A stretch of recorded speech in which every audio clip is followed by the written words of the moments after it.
जय हिंद दर्शकों, मैं हूं जितेंद्र दीक्षित। 4 PM महाराष्ट्र में आपका स्वागत है। दर्शकों, विवाद चल रहा है चंडीगढ़ में मेयर के चुनाव को लेकर। आरोप लग रहा है कि किस तरह से बीजेपी ने धोखाधड़ी करके कई मतों को अवैध घोषित करा दिया और उसके बाद मेयर के पद पर कब्जा कर लिया। चंडीगढ़ महानगर पालिका पर बीजेपी का कब्जा हो गया। मुंबई महानगर पालिका भी विवादों में है और मुंबई महानगर पालिका को लेकर महाराष्ट्र की सत्ताधारी शिंदे गुट और बीजेपी की सरकार पर यह आरोप लग रहा है कि वे फंड को बांटने में पक्षपात कर रहे हैं और बीएमसी का पैसा सिर्फ सत्ताधारी विधायकों को ही दिया जा रहा है। दर्शकों, मुंबई महानगर पालिका देश की सबसे बड़ी महानगर पालिका मानी जाती है। इस महानगर पालिका का बजट कई छोटे राज्यों के बजट से भी ज्यादा बड़ा होता है। अभी जो पिछला बजट था वो 52,000 करोड़ के ऊपर का बजट था। अब मुंबई महानगर पालिका में इस वक्त एडमिनिस्ट्रेटर बैठा हुआ है, यानी कि जो मुंबई के म्युनिसिपल कमिश्नर हैं इकबाल सिंह चहल, वो एडमिनिस्ट्रेटर का भी रोल अदा कर रहे हैं। दरअसल मुंबई महानगर पालिका में पिछला चुनाव हुआ था साल 2017 में। उसके 5 साल बाद साल 2022 में वापस चुनाव होने थे, लेकिन कोविड काल के दौरान और कुछ अदालती मामलों के चक्कर में वो चुनाव नहीं हो पाए। अब 2 साल हो गए हैं और इन 2 सालों में मुंबई के पास कोई पार्षद नहीं है, नगर सेवक नहीं है और मुंबई महानगर पालिका देश के सबसे आधुनिक, सबसे अमीर शहर की महानगर पालिका एडमिनिस्ट्रेटर के भरोसे चल रही है, प्रशासक के भरोसे चल रही है।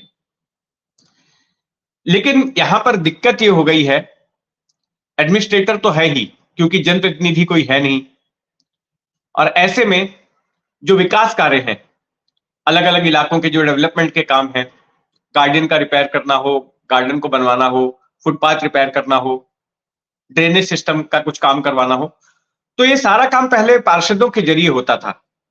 उनको फंड अलॉट किया जाता था और फिर वे शहर में विकास कार्य करते थे। लेकिन अभी पार्षद तो कोई है नहीं, चुनाव हुए नहीं है, तो ऐसे में फरवरी 2023 में एक प्रस्ताव पास किया गया कि ये जो पैसा है ये विधायकों के जरिए रूट किया जाएगा।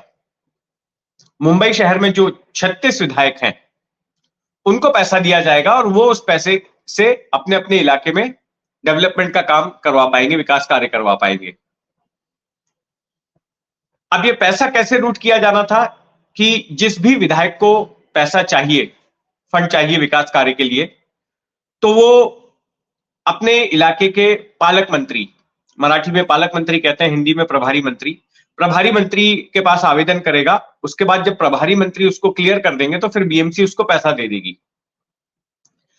तो अब आंकड़ों में ये बात नजर आई है, आरटीआई के जरिए ये जानकारी हासिल हुई है कि पैसा दिए जाने में काफी पक्षपात किया गया और सारा पैसा 500 करोड़ जितना पैसा, इतनी अमाउंट का पैसा सिर्फ सत्ताधारी पक्ष को ही दिया गया। सत्ताधारी पक्ष से मतलब है बीजेपी और शिंदे सेना, जिनकी की महाराष्ट्र में सरकार है, और बाकी विपक्षी पार्टियों को एक पैसा तक नहीं दिया गया, शून्य अमाउंट दिया गया। जो आंकड़े हैं हमारे पास में वो मैं आपको संक्षेप में बताता हूं कि किसको कितना मिला। बीजेपी के पास शहर में 16 विधायक हैं, तो बीजेपी के इन विधायकों को 374 करोड़ रुपए मिले। शिंदे सेना के 5 विधायक हैं, इनको 126 करोड़ रुपए मिले। कांग्रेस के 4 विधायक हैं, इनको मिला 0। उद्धव सेना के 9 विधायक हैं, इनको मिला 0। एनसीपी का 1 विधायक है, उसको मिला 0। समाजवादी पार्टी का शहर में 1 विधायक है, उसको मिला 0। तो आप समझ सकते हैं कि किस तरह का पक्षपात किया गया मुंबई महानगर पालिका की ओर से, और ये पक्षपात सत्ताधारी पार्टियों के दबाव में किया गया, यही आरोप लग रहा है।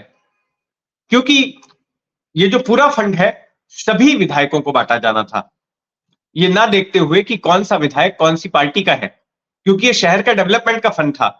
किसी को अपने इलाके की गार्डन का ब्यूटिफिकेशन कराना था, गार्डन बनवाना था, कहीं पे ड्रेनेज लाइन को क्लियर करवाना था, वो रिप्लेस करवाना था, कहीं पर किसी फुटपाथ पर पेवर ब्लॉक्स वगैरह लगवाने थे। इस जैसे तमाम कार्यों के लिए इस पैसे का इस्तेमाल होना था, लेकिन पैसा दिया नहीं गया। मुंबई में जो दो प्रभारी मंत्री हैं, एक है मंगल प्रभात लोढ़ा, जो कि दक्षिण मुंबई की तरफ के प्रभारी मंत्री, मुंबई शहर की तरफ के बीजेपी से आते हैं। दूसरे प्रभारी मंत्री हैं दीपक केसरकर, जो उपनगरों के लिए हैं।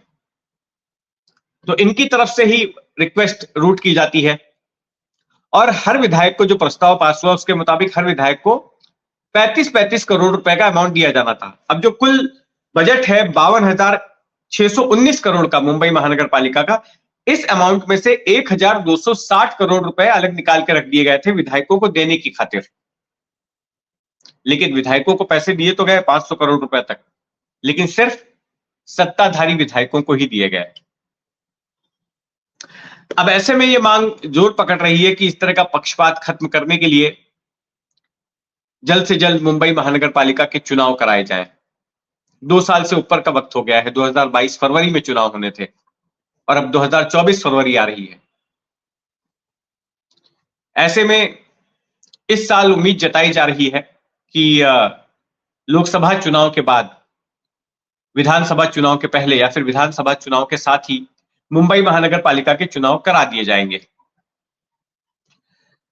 जहां तक मुंबई महानगर पालिका का सवाल है, तो 2017 तक या फिर 2022 तक ठाकरे वाली शिवसेना की, जो अविभाजित शिवसेना थी, उसी की तूती बोलती थी, उसी के कब्जे में थी बीएमसी। लेकिन 2017 के चुनाव में बीजेपी ने काफी कड़ी टक्कर दी और बीजेपी सिर्फ 2 सीट ही पीछे रह गई शिवसेना से। 227 वार्ड्स की मुंबई महानगर पालिका है, उसमें से शिवसेना को 84 सीटें मिली थी और बीजेपी को 82 सीटें मिली। एमएनएस राज ठाकरे की जो पार्टी थी उसको 7 सीटें मिली थी, तो शिवसेना ने बाद में 7 में से 6 पार्षदों को तोड़ दिया, तो एमएनएस के पास सिर्फ एक ही पार्षद रह गया। तो ऐसे में शिवसेना की स्ट्रेंथ ज्यादा थी, इसलिए उनका मेयर बन पाया। लेकिन इस बार बताया जा रहा है कि मुंबई महानगर पालिका को लेकर बीजेपी ने बड़ी रणनीति बना के रखी है और मुंबई महानगर पालिका के चुनाव किसी विधानसभा चुनाव से कम नहीं होंगे।